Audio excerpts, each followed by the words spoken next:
High court ने 27 YouTube channels block करने का हुक्म दिया है। लेकिन नाज़रीन, एक लम्हे के लिए सोचे कि हमने ये सीखा कहां से है यूट्यूब चैनल्स को बंद करना। तो ये हमें सिखाया मोदी अंकल ने। मोदी अंकल ने ये चीज हमें सिखाई है यूट्यूब चैनल्स को कैसे बंद करते हैं। शाबाश बेटा, बहुत बढ़िया। और अब मुझे बहुत ज़्यादा खौफ आ रहा है, खौफ इन मानों में कि शायद ना बोलने की आज़ादी है खुलकर, ना तहरीर की आज़ादी है, खुलकर आप कॉलम लिख सकते हैं।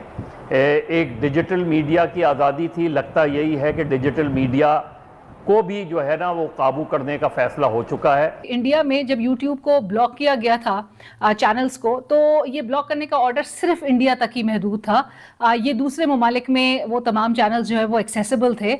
लिहाजा अब्बास शाह साहब जो हैं वो उनके हुक्म के मुताबिक पूरी दुनिया में ये चैनल्स जो है वो बंद कर देंगे। जहां हर सतह पर आप रोक रहे हैं, आप एडिटर्स को जाके, मालकान को जाके इनडायरेक्ट ये बात की जा रही है कि ये नहीं आएगा, ये नहीं चलेगा, इसकी आवाज़ नहीं होगी, उसकी आवाज़ नहीं होगी, तो बेहतर है कि एक मुकम्मल पाबंदी लगा। हम चे हैं या हम क्या हैं, यानी समझ से बाहर है। हमारा ये रियासती नैरेटिव स्टेट, हमारा ये बयानिया रहा है इस जंग के दौरान। हमने इंटरनेशनल इस बात को एस्टेब्लिश किया कि इंडिया कुछ ना कुछ छुपा रहा है, दाल के अंदर कुछ ना कुछ काला, या पूरी की पूरी दाल काली है कि इंडिया यूट्यूब चैनल्स को बंद कर रहा है, इंडिया इंफॉर्मेशन के सोर्स को बंद कर रहा है, India social media, digital media के अकाउंट्स को बंद कर रहा है ताकि मालूमात वहां पर ना जाए।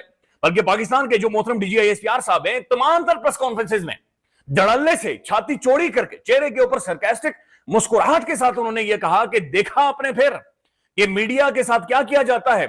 इंडिया की मिसाल ले लें, उन्होंने यूट्यूब चैनल्स को बंद कर दिया। पाकिस्तान के अंदर ट्विटर खुला, इंडिया के अंदर यूट्यूब चैनल्स बंद हुए, सोशल मीडिया अकाउंट्स बंद हुए।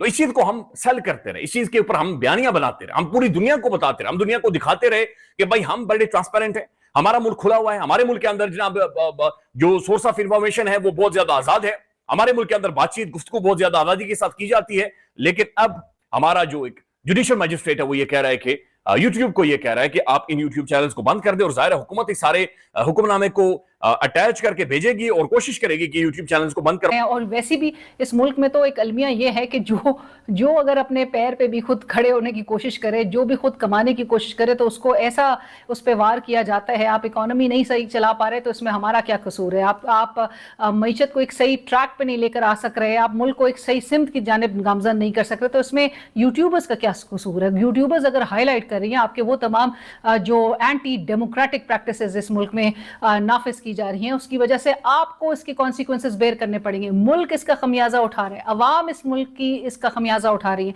तमाम जो जमहूरियत मुखालिफ जो आपकी जो प्रैक्टिसेस हैं, जो इक़दामात हैं, जो आप कभी भी अंडू नहीं कर सकते, उन एक्शंस के बेसिस पे आपने इस मुल्क की फिजा को चोक कर दिया है, आपने इस मुल्क में एक हब्स बर्पा कर दिया है कि एक नॉन स्पीकिंग ऑर्डर है, क्योंकि एविडेंस नहीं है, इसमें एविडेंस लैक करता है, तो इसको किसी भी तरह से आप एक स्पीकिंग ऑर्डर जो है वो करार नहीं दे सकते। सिर्फ एक तफ्तीशी अफसर के कहने पे एक यक तरफा ऑर्डर कैसे पास किया जा सकता है। जो मजिस्ट्रेट साहब हैं उनसे गुजारिश है कि हक़ समाज सबको दिया जाना चाहिए। ये रवायत मत डालें कि आप यक तरफा फैसले कर रहे हैं। ये क्यों हम खामा खाई क्या एक खड़ा किया हुआ है कि जी बड़ी जमहूरियत है, बड़ी आज़ादी इजहार है। नहीं है आज़ादी इजहार, ठीक। ये जो आपको नजर आता है ये इजहार की आज़ादी नहीं है। मुझे इनमें से बेशतर यूट्यूबर से इख्तलाफ है और शदीद इख्तलाफ है।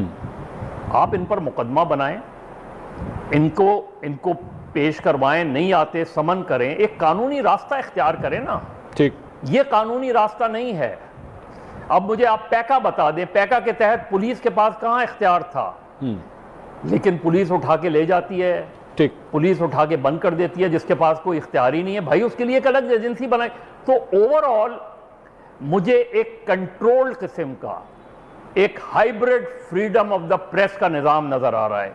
अगर आप ये तमाम नाज़रीन के लिए अगर आप ये सोच रहे हैं कि ये ऑर्डर शायद इस्लामाबाद हाई कोर्ट के लेवल पे स्टैंड नहीं करेगा, तो बिल्कुल ये दिमाग से अपने ये ख्याल निकाल दीजिए, क्योंकि इस्लामाबाद हाई कोर्ट में भी जो चीफ जस्टिस साहब हैं जिनके हवाले से हालिया ऑर्डर सामने आया है, फैसला सामने आया है, उसमें इस्लामाबाद हाई कोर्ट के अब चीफ जस्टिस डोगर साहब हैं। और डोगर साहब की अदालत में आप क्या ही कहे इंसान के, जिस तरह से हमें नजर आया है मामला को चलते हुए। सो ये केस जो है वो बिल्कुल ये ऑर्डर स्टैंड करेगा। एक एप्लीकेशन जो कि sub inspector of national cyber crime investigation agency, उनका सब इंस्पेक्टर जो है वो एप्लीकेशन दे रहा है ये सेक्शन 37 का को इन्वोक करके। और सेक्शन 37 जो है वो कहता है कि पावर जो है इट लाइज विद पीटीए यानी कि पाकिस्तान टेलीकम्युनिकेशन अथॉरिटी, और पोस्ट अमेंडमेंट जो सोशल मीडिया प्रोटेक्शन अथॉरिटी है ये उसके पास ही सारे पावर्स है।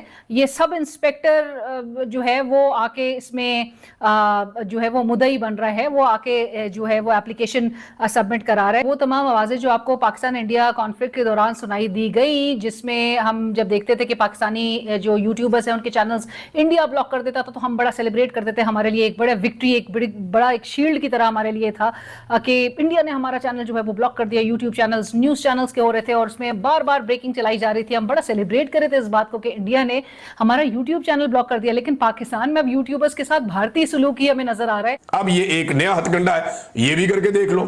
इससे पहले आपने सारा कुछ करके देख लिया ना, सहाफियों को गोलियां तक मारी हैं, अरशद शरीफ जो है वो शहीद हो गया, सहाफियों के ऊपर मुकदमा दर्ज किए गए, बार बार गिरफ्तार किया गया, 10 गिरफ्तारियां तो मेरे अकेले की हैं।